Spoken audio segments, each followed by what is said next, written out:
Hello friends, good morning to all of you.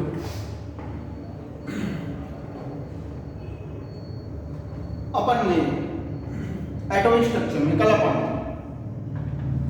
देख रहे थे कि अल्फा पार्टिकल और बीटा पार्टिकल क्या चीज है, और मैं ये डिस्कस कर रहे थे अपन कि जब किसी एलिमेंट, मान लीजिए ये कोई भी एलिमेंट, हाइपोथेटिकल एलिमेंट है मेरे पास, जब इस एलिमेंट से एक अल्फा पार्टिकल गए या एक बीटा पार्टिकल गए तो उसमें क्या चेंज आ जाना चाहिए, ये अपन डिस्कस कर रहे हैं। तो अपन ने क्या बोल रखा है कि अल्फा जो पार्टिकल है, अल्फा पार्टिकल्स वो एक duly positively charge helium nucleus है, और इस अल्फा पार्टिकल का जो रिप्रेजेंटेशन है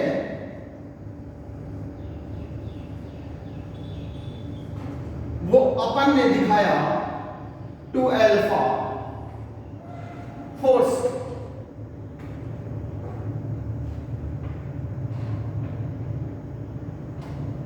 और इस अल्फा पार्टिकल को नाम दिया duly positively charged helium nucleus. तो अल्फा पार्टिकल का दूसरा नाम है duly positively charged helium nucleus. कल की क्लास में अपन ने डिस्कस किया कि इसे हीलियम न्यूक्लियस नाम क्यों दिया, क्योंकि हीलियम के शेल में जो 2 इलेक्ट्रॉन थे वो अपन ने रिलीज करा दिए, और जो रिमेनिंग पार्ट रहा वो क्या था, न्यूक्लियस। तो अगर मैं यहां से आगे अपन देखना चाहूं तो मान लीजिए मेरे पास कोई भी एलिमेंट एक्स है जिसका एटॉमिक नंबर कोई जेड है और मास नंबर कोई ए। सुना बहुत ही ध्यान से चीजें, कोई भी एलिमेंट एक्स है जिसका एटॉमिक नंबर कोई जेड और मास नंबर कोई ए, ठीक।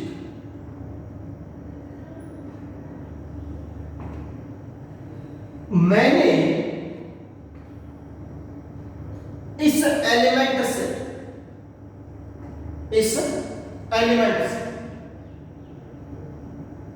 एक अल्फा पार्टिकल को रिलीज कराया, एक अल्फा पार्टिकल 1 अल्फा बाहर निकाल दिया, रिलीज करा दिया। तो अल्फा होता क्या है, 2 अल्फा 4। जब इससे एक अल्फा जाएगा तो नीचे का मतलब कि जेड में यहां से कितने का लॉस या कमी, 2 की, और ए में कितने का लॉस या कमी, 4 की। इसका मतलब कि तुम्हें यहां जो प्रोडक्ट मिला वो मान लीजिए कोई वाई मिल रहा था, तो जब एक अल्फा निकाल दिया तो ये तो Z-2 हो जाना चाहिए, और ए में कितने का लॉस, 4 का, तो ये क्या हो जाना चाहिए, A-4।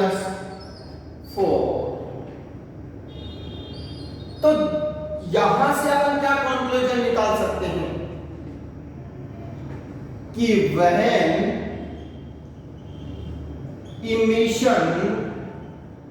इमिशन का मीन होता है उत्सर्जन होना, बाहर निकलना। when emission of one alpha particle from any element, तो क्या हो जाना चाहिए? ए में लॉस ऑफ 4 यानी 4 की कमी, और जेड में लॉस ऑफ 2 यानी एटॉमिक नंबर 2 से कम हो जाना चाहिए और एटॉमिक मास 4 से कम हो जाना चाहिए। जब किसी भी एलिमेंट से कितना अल्फा जाए? 1 अल्फा।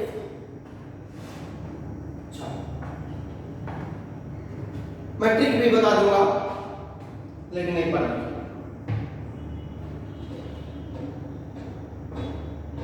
जी।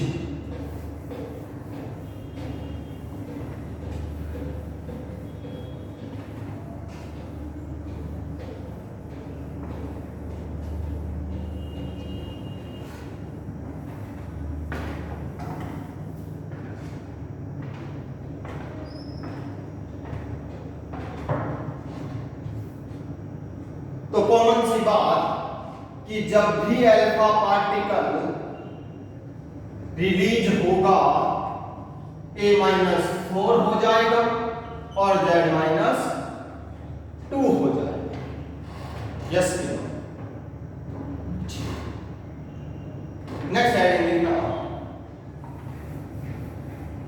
Beta particle. बीटा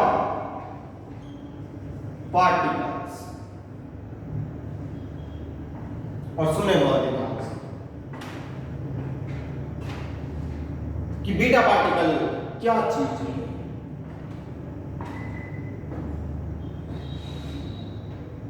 तो जो बीटा जो पार्टिकल होता है उसे नाम दिया जाता है रियल इलेक्ट्रॉन। रियल इलेक्ट्रॉन कहने का मीन कि बीटा पार्टिकल जो है वो एक रियल इलेक्ट्रॉन है, यानी नेगेटिवली चार्ज जो स्पीशीज है। अल्फा पॉजिटिव चार्ज होता है और बीटा नेगेटिव चार्ज होता है। तो बीटा पार्टिकल को नाम दिया गया रियल इलेक्ट्रॉन। इसका जो रिप्रेजेंटेशन है अपन किससे करते हैं? -1 बीटा 0, यानी मास नहीं है लेकिन चार्ज तो कुछ ना कुछ है। तो जब तुम किसी भी एलिमेंट x से, कोई भी एलिमेंट x से जिसका एटॉमिक नंबर कोई z और मास नंबर कोई a है,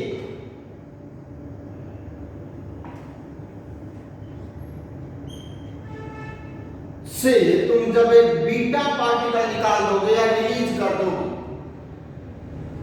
तो -1 जा रहा है। इसका मतलब क्या होना चाहिए कि y जो तुम्हें मिला, z, सुनना बहुत ध्यान से, -1, क्योंकि एक तुमने क्या किया, बाहर निकाला एक बीटा पार्टिकल -1, लेकिन खुद है कैसा? खुद ही माइनस का है, तो -1 गया। तो ये माइनस और माइनस क्या? प्लस। इसका मतलब जो तुम्हें मिला वो क्या मिला? Z+1, और A में कोई चेंज नहीं आता। इसका मतलब जैसे ही एक बीटा पार्टिकल जाएगा तो Z-1 होना था, लेकिन ये बीटा खुद ही माइनस का है, तो माइनस और माइनस क्या हो जाते हैं? प्लस। तो ऑल ओवर आता क्या है? Z+1। तो इन जनरल ध्यान रखना कि व्हेन जब तुम बीटा पार्टिकल को रिलीज कराओगे तो A में तो नो चेंज, और Z में क्या हो जाती है? ग्रोथ ऑफ 1, यानी z क्या हो जाता है, z+1 हो जाता है। तो बीटा पार्टिकल एक रियल इलेक्ट्रॉन है जिसे रिप्रेजेंट किया इससे, जब तुम किसी भी एलिमेंट से एक बीटा पार्टिकल को रिलीज कराओगे तो z 1 से बढ़ जाएगा और ये में कोई चेंज नहीं आता। अच्छा, अभी अपने एग्जाम्पल देख लेंगे, क्लियर हो जाएगी चीज।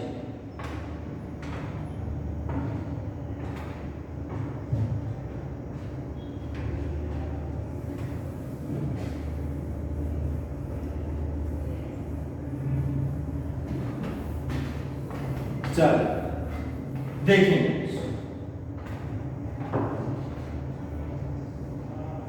नोट डालकर लिखना। नो,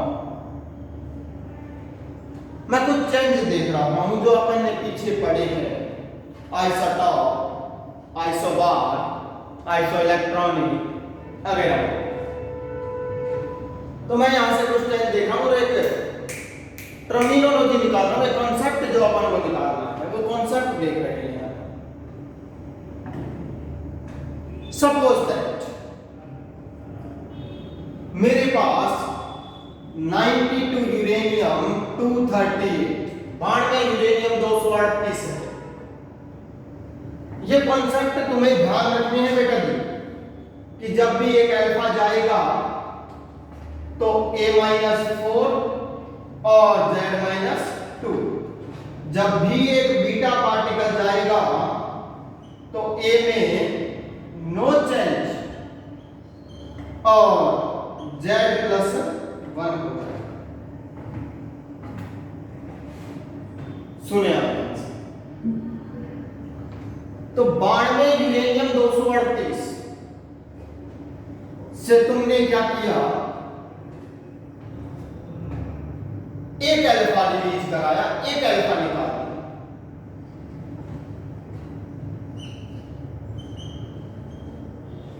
एक अल्फा पार्टिकल रिलीज करा, जैसे ही रिलीज कराओ Z में कितना कम हो जाता है, वहां से 2, यानी ये आएगा कितना 90, कितना है 90। थोरियम ए में, वहां से ए में कितने का लॉस हो जाता है, 4 का, तो ये कितना आया 234।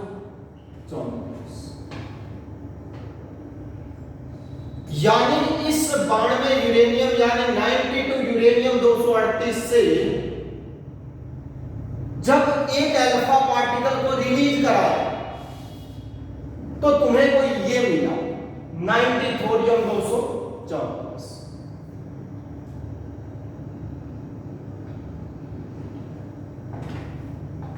जब अपन को ये मिला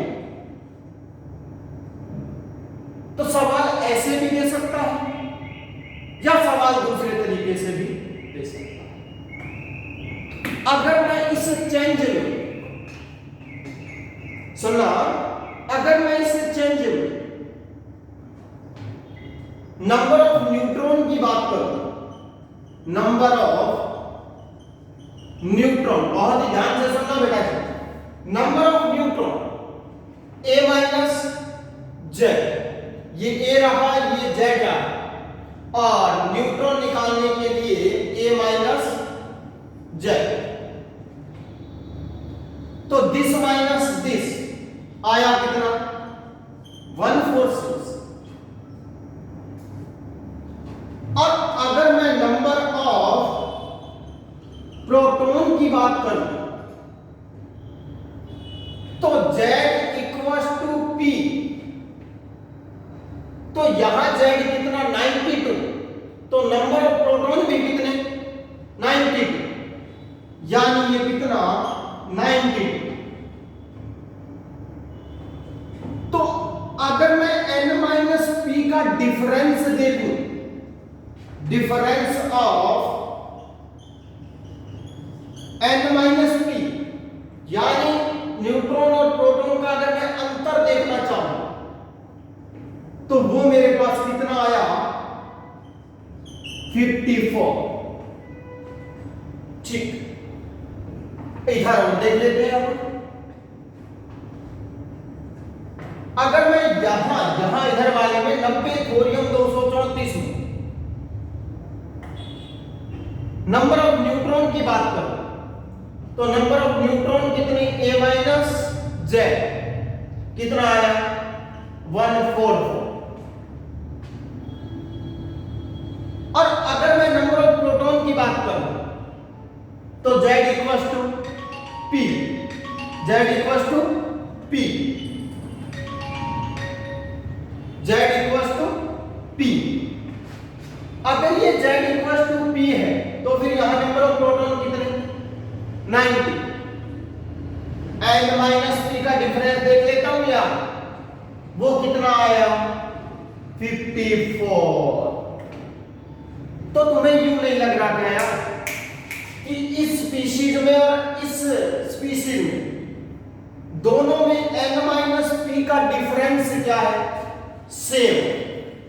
तो सुनना बहुत ही ध्यान से, अगर n माइनस p का डिफरेंस हो जाए सेम, अगर n माइनस p का डिफरेंस यानी अंतर न्यूट्रॉन और प्रोटॉनों की संख्या का जो अंतर है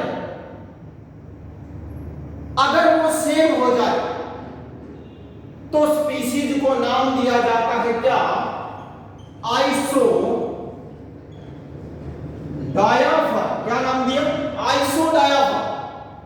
बहुत ही ध्यान से सुनना बेटा जी, रिकैप कर रहा हूं चीजें।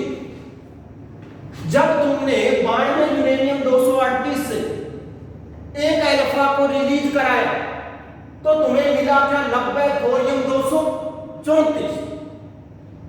यहां से मैंने नंबर ऑफ न्यूट्रॉन देखे दोनों साइड और नंबर ऑफ प्रोटॉन्स, लेकिन जब तुम इनका डिफरेंस देखोगे तो वो तुम्हें क्या मिलता है same.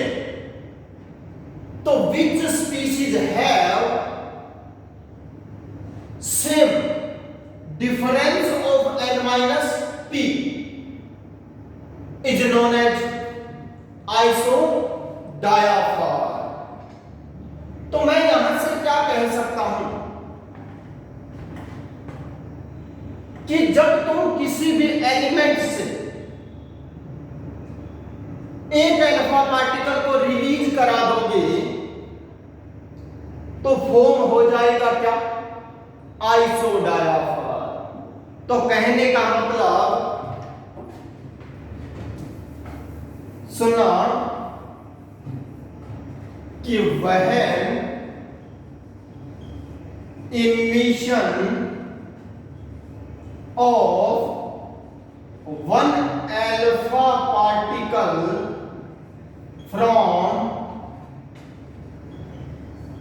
Any element form isodiaphers. तो जब तुम किसी भी एलिमेंट से एक अल्फा पार्टिकल रिलीज कर दो तो तुम्हें क्या मिल जाएगा आइसो डायाफर।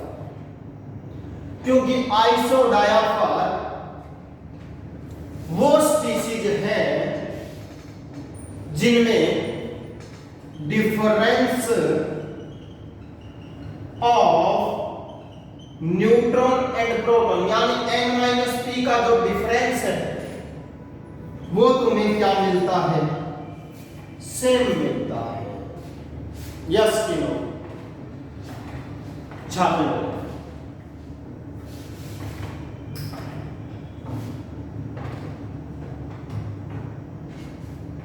हुआ ठीक। चलिए नेक्स्ट देखिए यहां से। नेक्स्ट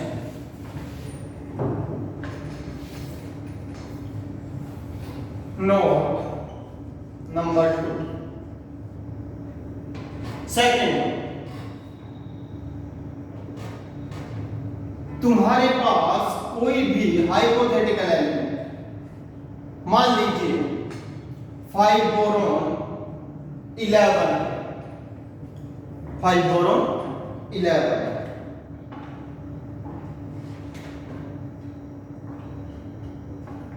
इस 5 बोरॉन 11 से तुम कंटिन्यूअसली इस 5 बोरॉन 11 से तुम कंटिन्यूअसली बीटा पार्टिकल रिलीज करते जा रहे हो। कौन से? Beta particle. तो इससे जब तुमने बीटा पार्टिकल्स को रिलीज कराया और बीटा होगा क्या है? -1 0। तो जब किसी एलिमेंट से बीटा पार्टिकल जाएगा तो ए में नो चेंज और जेड क्या हो जाता है? प्लस। ये पढ़ चुकी है। तो जब तुमने इस एलिमेंट से 5 बोरॉन 11 से एक बीटा पार्टिकल्स को रिलीज कराया तो मान लीजिए यहां पर जो तुम्हें मिला, यहां जो मिला, या ये मान लीजिए कि 5x11 था, कोई भी एलिमेंट है तुम्हारे पास, तो तुम्हें यहां जो मिला वो कोई y मिला, ठीक। तो जैसे ही तुम इससे एक बीटा को रिलीज कराओगे तो z कितना बढ़ जाना चाहिए? 1। इसका मतलब कितना आया? 6। लेकिन भैया a में तो कोई चेंज नहीं आता, चाहे तुम बीटा 1 नहीं 100 निकाल दो, क्योंकि बीटा कभी a में चेंज लाता ही नहीं। तो a में कोई चेंज नहीं आया, और अगर कोई चेंज नहीं आया तो a कितने का कितना? 11 का 11। यस कि नो?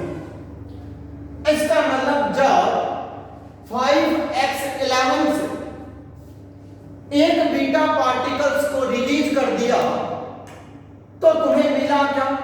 6/11।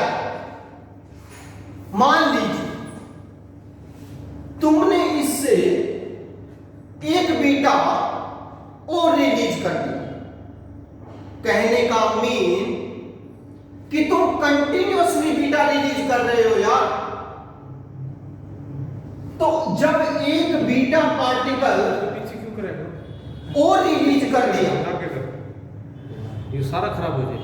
अगर एक बीटा पार्टिकल्स और रिलीज कर दिया, एक मिनट सर,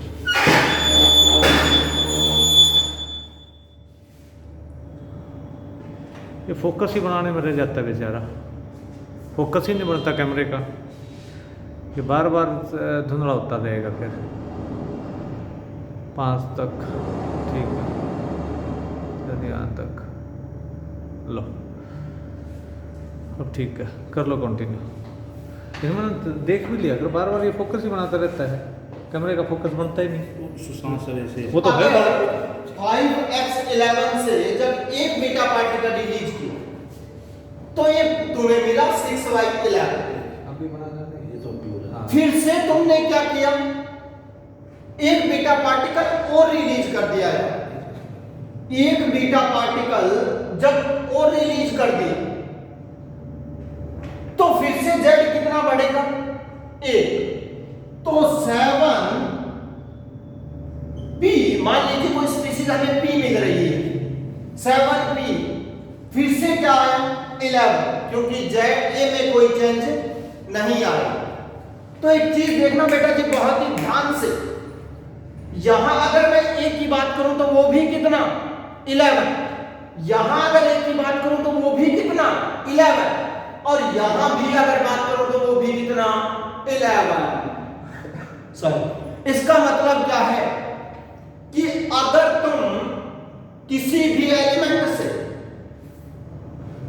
कंटिन्यूअसली बीटा निकालते जाओगे तो ए में तो कोई चेंज आएगा नहीं। तो जिन स्पीशीज का जो ए है अगर वो सेम हो जाए तो नाम दिया क्या, isobar.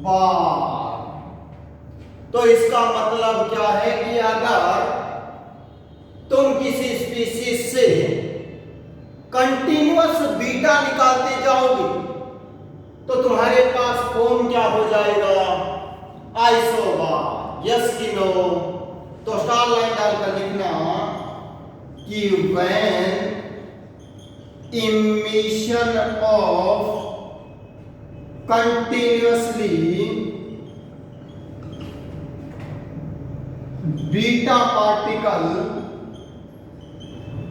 From any element form isobar। Yes कि नो? तो बेटा जी बहुत ही ध्यान से सुनना चीजें जो अपन ने पढ़ी है। अगर अल्फा पार्टिकल जाए तो ए में 4 का लॉस और जेड में 2 का। बीटा जाएगा तो जेड 1 से इंक्रीज होगा और ए में नो चेंज। अगर तुम एक अल्फा निकाल रहे हो किसी भी एलिमेंट से तो मिलेगा क्या, आइसोडायाफर। और आइसोडायाफर क्या है, an difference of n minus P क्या है, सेम है। यहां से अगर तुम कंटिन्यूअसली बीटा पार्टिकल्स को रिलीज कराओ तो तुम्हारे पास क्या बनेगा, आइसोबार। क्योंकि जेड तो चेंज होता जाएगा लेकिन ए में कोई चेंज नहीं आएगा। यस कि नो? कोई दिक्कत? ठीक है, मिलते हैं अपन कल इसी से। Okay, thank you.